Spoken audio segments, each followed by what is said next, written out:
So, good morning and welcome back to this 8th week session on managing change in organization. And in this week, we had been discussing about various issues related to say transformational changes or where we go for turnaround. And we also discussed that how we can audit and account for effective change management at different stages. We also looked into that how various changes converge and get us some experience, provide some kind of learning to us.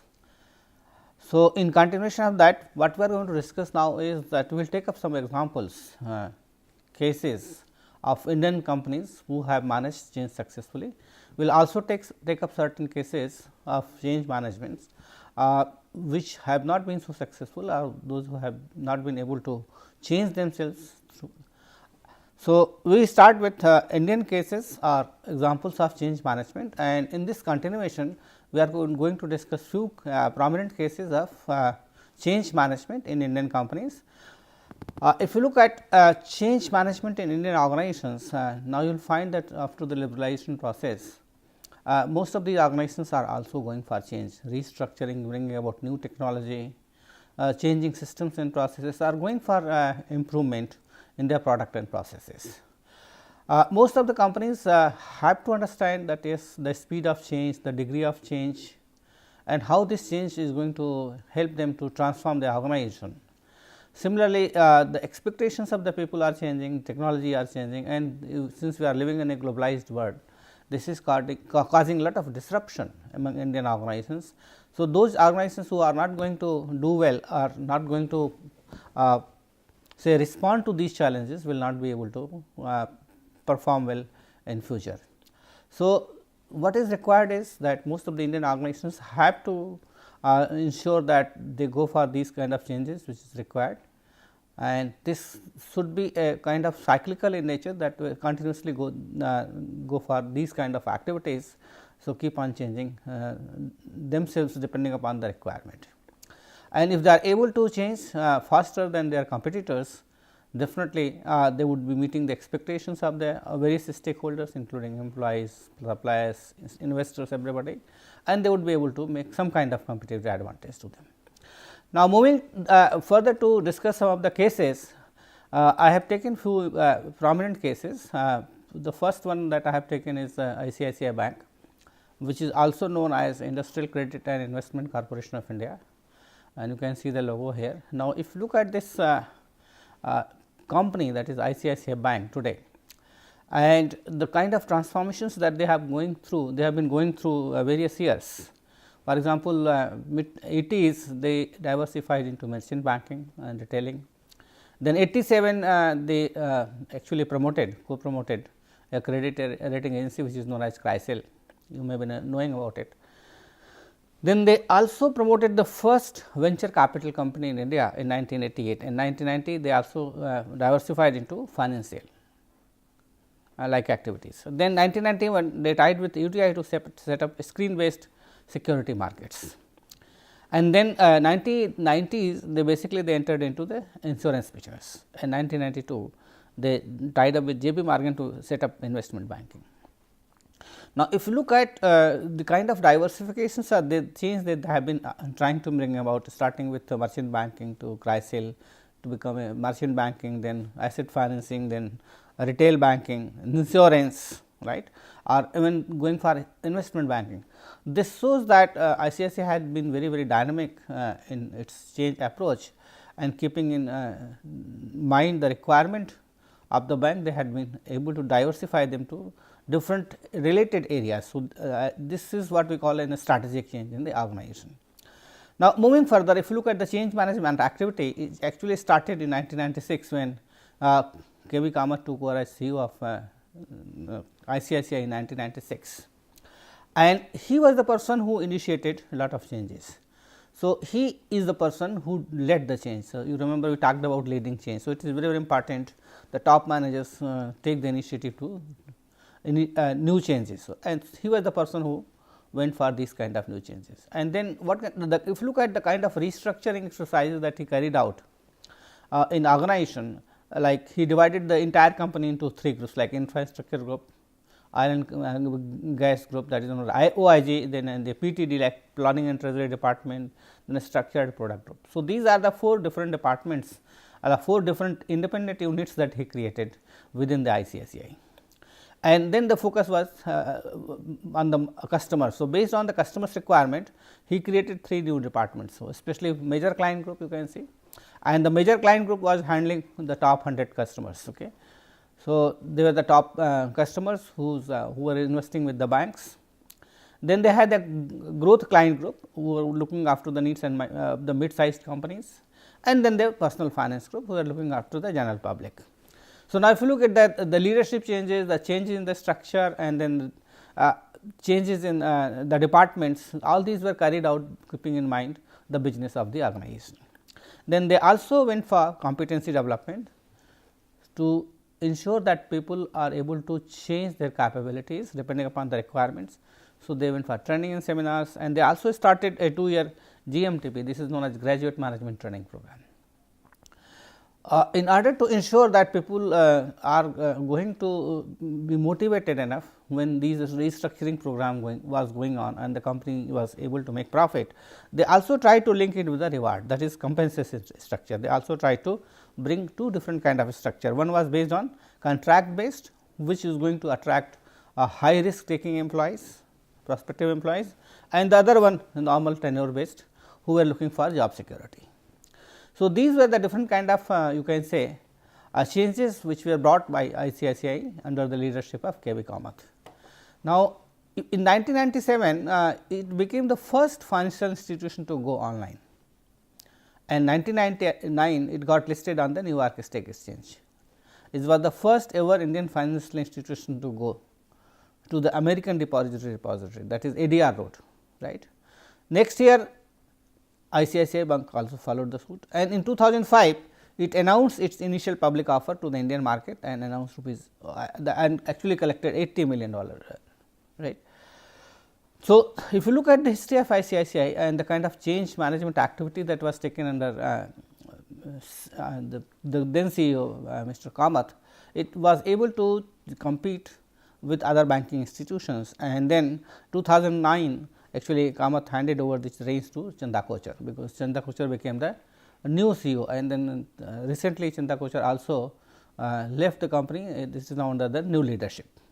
Now, if you look at the change management, basically the kind of activities and strategies which they adopted was they went for 5S implementation. So, Japanese actually terminology, and they talked about these 5 terms which include SIRI, that it means sort out the problems, then Saizen, that is systematic arrangement, to arrange the activities systematically, okay. And then SISO, that is spick and span, that basically that you are going to see that what are the different kind of activity and when you are going to complete it. So, this basically talks about better time management, and then standardize SETSCO, that we are going to follow standard processes and norms to perform the activities, and then Sitsuke, that is self discipline. It means that employees are going to discipline themselves. So, they are going to develop a culture so that they are able to perform well. So, they as a part of the change management strategy, they also adopted this 5S implementation in the organization.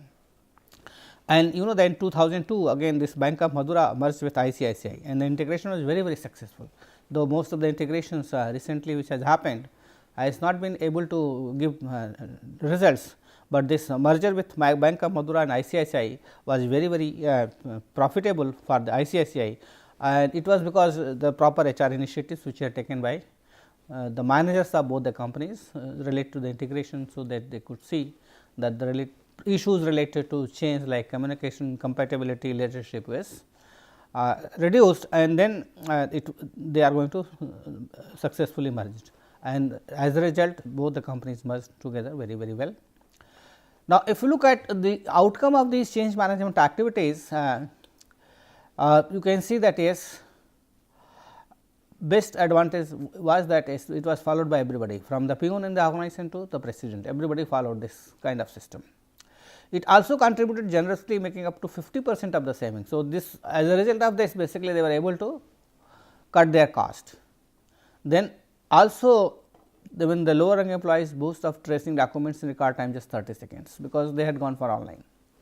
So, by 2000 it had a 500,000 retail bank account holders, and it increased to 10 million in 2004. So, you can see that they have been increasing their customer base like anything.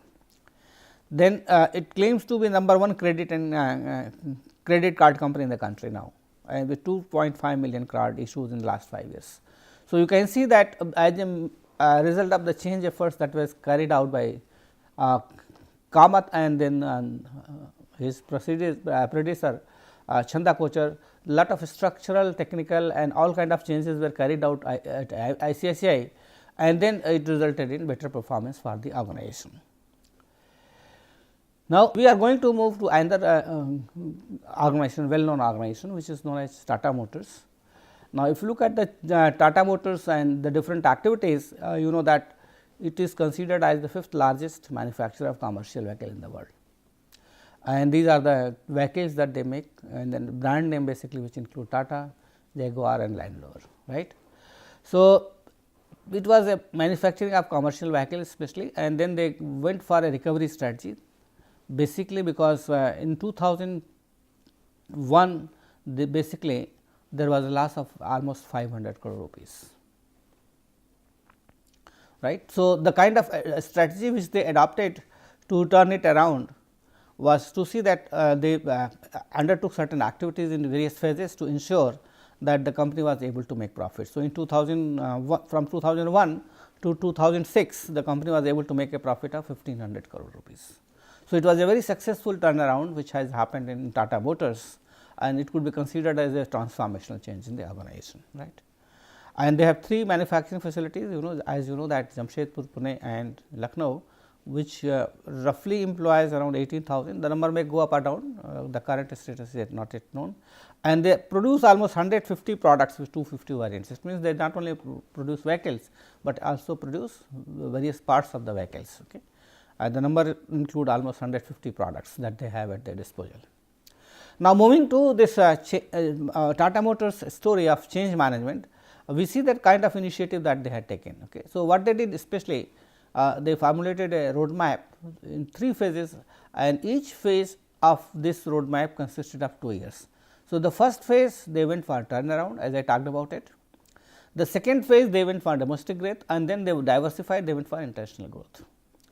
As a result of this, these things happened. These are the outcomes of these change initiatives which were taken by Tata Motors, like revenues gone up, ROC increased 6 times, economic value added has quadrupled, 4 times increase there. And this was the result of a long term strategy and a vision for driving improvements throughout the organization, right, where they went on recognizing people, suppliers, vendors, dealers. So, everybody was a part of the transformation process. So, it means they got the involvement of everybody in the organization when they went for the transformation. Okay.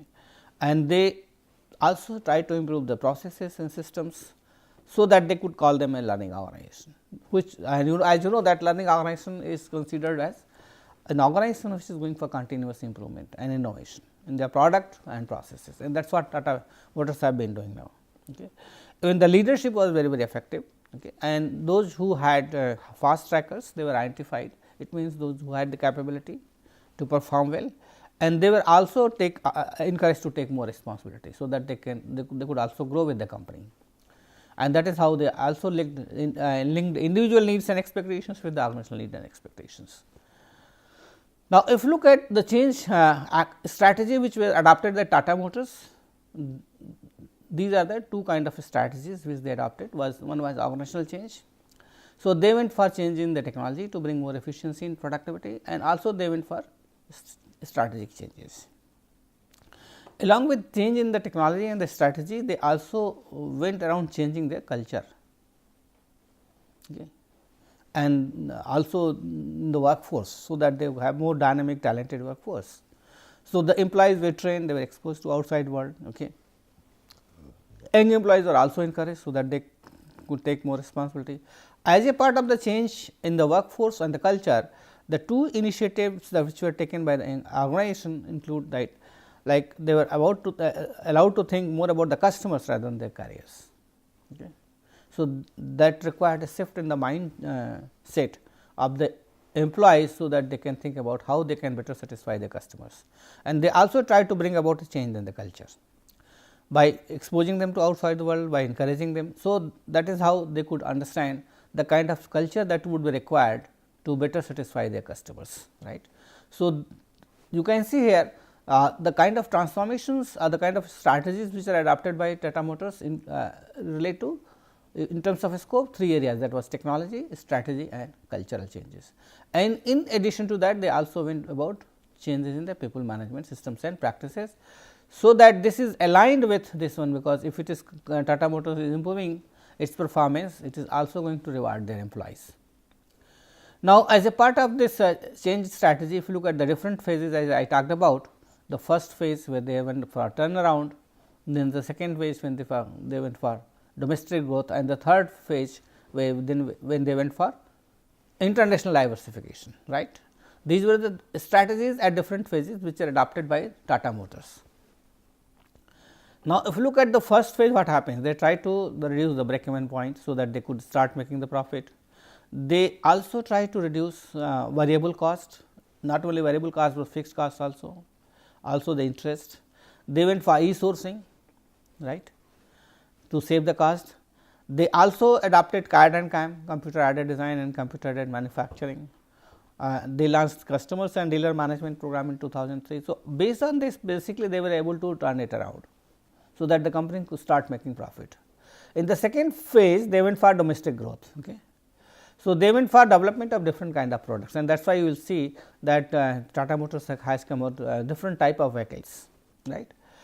And they try to position them place in the market. So, they try to see that how they can strengthen their position in the market. Okay. They had new sales plan, they try to reduce the impact of cyclical business, because some seasons they are better business compared to others. They also try to improve liquidity and profitability of the dealers through this dealership management program. They try to ensure dealers that how they can make better business. Then also they try to orient the dealers as well as employees to reorient everything towards the customer. So, customer focus was the most important thing, and then they also extended the distribution network, so that they can better serve their customers, especially in the post sale phase. So, once they were able to basically bank upon their domestic growth, they moved finally to diversification as a part of their transformational strategy or change strategies.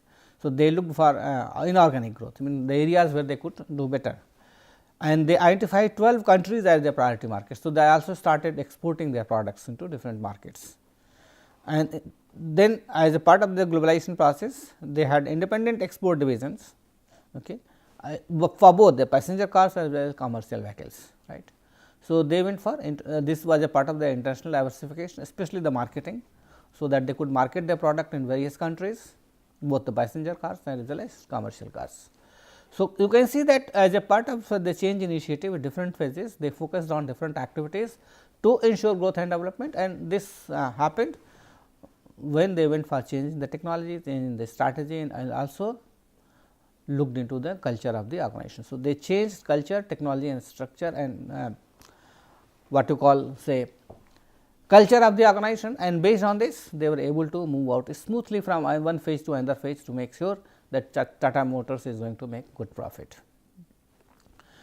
And when it comes to diagnosis, basically they try to get input from the environmental input, what kind of technological changes are happening elsewhere, what kind of product line improvement is required in terms of their products, then the kind of strategies which they adopted, like cultural changes, changing the people management and systems and practices.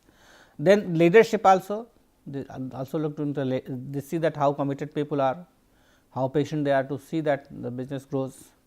Then they went for cultural changes, values, myths, traditions. Then in IT they went for training people, they adopted CAD and CAM systems. Then they also went for structural changes and try to see that how the organization can be more flexible and adapt to the changes that is happening elsewhere. So, they try to redefine the roles and responsibility by restructuring the organization, and also try to ensure that people are going to be more flexible. Not only people, but organization also is going to be more flexible to the requirement of the environment. so that they can face the competition in a better way.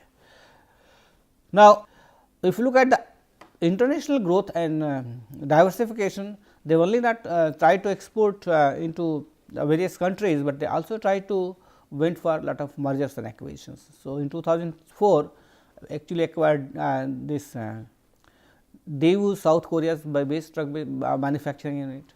In 2004 it was listed in the stock exchange of New York. 2005 it had a 20% controlling stake in Spanish bus and coaching manufacturing, Hispano.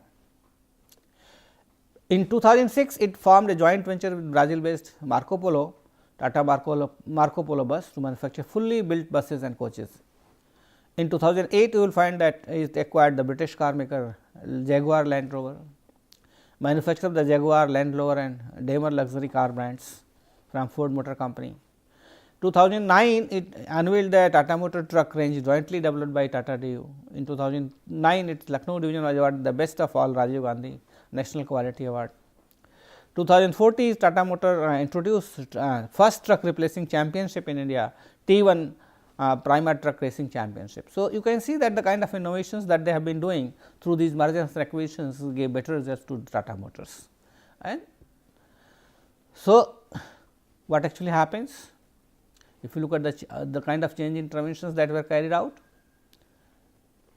so action planning workshops, team level interventions, better employee engagement, motivation and commitment at the first level. Second level, they started a program which is known as Parivartan, okay, online listening post for the employees to share their comments, feedback and suggestions and how they can improve the systems. Then they had a PACT, performance assessment and coaching tool. So, this is a kind of intervention that they carried out at the people front, right. So, this performance management and assessment tool, they try to see that how they can evolve and develop a better performance management system, right. Then they also try to implement the changes that they had carried out very well. So, and for that they went for changing the approach in the organization. They also tried to manage the young employees. Some controversies which were there earlier with Tata Nano, they also tried to resolve it. Then they tried to compete with rivals in small market segments coming, but Nano was not a very successful product. But when there was a lot of controversy when it started its first unit in Sengur in West Bengal, but because of this political controversy they had to shift this to Gujarat. So, lot of change interventions were carried out and they also faced certain problems, but ultimately it resulted in you can say, if you look at the outcomes like quality, in terms of quality and design, there were a lot of improvement in the products and they went for faster product development and the sales and after services also improved. So, you can see the process, technology and product, everything went up in the Tata Motors. Okay. So, this is the second thing that we have discussed. Now, we will also discuss about an IT company which is known as Infosys, Infosys Technology Limited. It is a Nasdaq listed company, it is a global IT company, it is a global leader in next generation IT consulting. So, you can see that developments that has happened and the reign of leadership that have been changing, okay, starting with 1981 to 99 when Infosys started and it was listed as Nasdaq. Then 2007 how it grew up, in 2009 they had a team, then 2002 when Pai Mohandas Pai took over the charge, in 2006 again Narayan Murthy took over the charge, and then again 2011 Vishal Sikka came, and then finally again 2013 something happened and he came back, and in 2016 again Narayan Murthy has taken over the charge. So, you can see that along with the changes that were happening, structural changes, technological changes, other kind of changes in Infosys, the reign of leadership was also very supporting, so that they could grow and develop. Now, if you look at the challenges which they were facing, especially on to compete with other IT companies, big IT companies, actually there was a reports on slowdown of IT spending in US companies, because most of the projects that they had taken was from US only, other developed countries. Warning from some of our major customers, because the customers were also going away. .com companies and venture funded businesses were started, right. Warning from some of the software companies in the US, softness in the labor market in the US, and you know after that Infosys was forced to recruit people from the US. Then most of the internet consulting company were facing pressure on visibility and billing rates. They were trying to reduce the cost of the product and the processes, and there was supply demand gap also, resulting in escalation of the labor cost, and the markets were going down, and the stock options became unattractive, resulting in escalation of compensation cost. So, these were the challenges which Infosys were facing, and as a result of this, and there were also concerns for the investors at the Infosys, because it was so down, the business was slowing down, per capita revenues were going down, right, and the company had a big challenge that how they can increase the per capita revenue, right, especially due to reduced .com venture funded businesses, and then hiring utilization, how they could attract the best candidate and the brightest, because compensation was a big issue at the entry level, and many people were joining, and attrition rate was very high. Lower utilization rate coupled with increased hiring, though they were hiring more and more, but at the same time attrition rate was very high, and they had bench strength also, which could not be utilized properly, and the labor cost escalation was there due to market pricing of the stocks, and the margins, actually the profit margins went down. So, they wanted to increase it. So, based on these concerns are the challenges which Infosys were facing in the business, they tried to bring about lot of changes, and they adopted a model which is known as PSPD model: predictability, sustainability, profitability, and de-risking. Okay. So, predictability, it means that they need to maintain their businesses. Then sustainability, it means that how they could translate clients to partners on a sustainable business, so that they can continue their business on a regular basis. Then profitability, they need to ensure high value services, more revenue from products.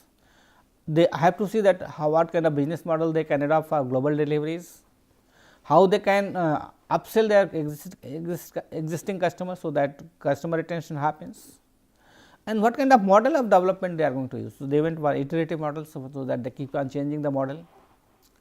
So, all these factors, including de-risking, where they try to limit exposure limits for clients concentration, for .com businesses, limit for opportunity business like year 2000, and then geographical diversification. So, all these 4 activities were taken up, keeping in mind the growth, especially in the long term relationship they need to be maintained, so that they could have better offshore hardware development centers, right.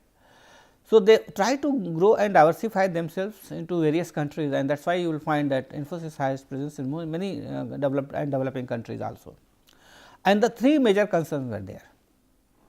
While they were doing business, the first was to maintaining quality of the product and processes, looking at the people, capabilities, their development, and third, maintaining transparency in businesses. So, with this criteria in mind, they followed these principles to ensure that there is a long term growth to the company. Moving further, you can see that this is the model of change management which they adopted. Infosys, which is known as OCM model basically. In this, the change is at the center, and then they try to see that how it could be possible, whether the organization is ready for the change, whether people are ready through training and HR activities. You also need to look at stakeholders. So, you know their expectations, their assessments, and communication. So, these 4 were at the periphery, which basically suggests that whether Infosys organizational change management competency is enough to ensure that it is going to change. And then they went on aligning performance, they looked into the sponsorships, they try to go for team integration, they try to ensure that the vision is very clear to all the employees. Okay. They also went for change in the culture and its transformation, and try to ensure a stakeholders commitment. So, through these activities, external activities, and these are the internal activities, Infosys tried to bring about significant changes in the organization. And what was the effect of the change? If you look at this, company came back in competition by cutting the margins. There was a market share grew, especially in the North American region, and then sales of the company almost grown up by 8% against estimated 5 to 6%. Because of the interventions that were carried out by Infosys, the company was able to grow and develop themselves, and they tried to move up the value chain. These are the activities through which they did, like expand, diversify base of IT professionals, end to end service providers, offer new services to existing clients, improving technology, use tools and techniques, and employee productivity. So, through these efforts they try to move up the value chain, so that it could result in better markets and products for the organization. So, after these two companies, we will discuss another manufacturing company which is known as Godrej, okay, and Godrej was also not doing well. So, there was a need for change and they faced lot of challenges because the global competition. They had no competition or new technology, there was no exposure to competition or the technology. Okay. Entered into two alliances with Procter and Gamble and GE, and entire distribution of Godrej were transferred to Procter and Gamble. And if you look at the events, like there was a breakup of the joint venture between Godrej and Procter and Gamble. Post breakup, Godrej avoided a divide of distribution system, so they had no distribution system basically. They tried to rebuild themselves, they adopted total quality management. So, because of these changes which were the challenges which they face, what they did, first thing that you can see that they tried to bring about a change in the logo. So, earlier logo was this one, now they went for this kind of logo, which was much better compared to what it was earlier, right. So, the Godrej, which was basically a family run business, tried to become a professionally managed company. So, this was a major change. They also changed the earlier model of management hierarchy, where the family owners used to control the business, and then they adopted a participative management model. They had a team spirit, employee improvement program, right, through which the Godrej was trying to change itself. And these are the activities, you can say 4 different activities which they carried out to bring about the transformation and change in the organization. That is TQM. Well, they followed this total quality management program for all employees. So, they had to define the objectives, what are the driving force, the quality and cost would be reduced. Then, so Kaizen basically is for continuous improvement.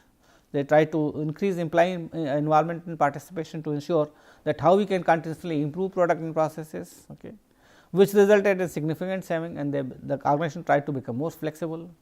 Then they added another concept which is known as economic value addition, where they went for introducing training to the managers and officers, how they could make decisions related to investments and trade offs, right, and how they could improve their balance sheet. Then, on front of the employee development, they went for 360-degree evaluation, okay, through which they could get unbiased feedback about the employees, and they also talk about self development, how employee could develop themselves through training and development interventions. So, you can see that how Godrej was trying to transform itself through different activities, so that they could bring quality, they could continuously improve themselves, they could make business, and they can also make people happy and satisfied through growth and development. Thank you very much.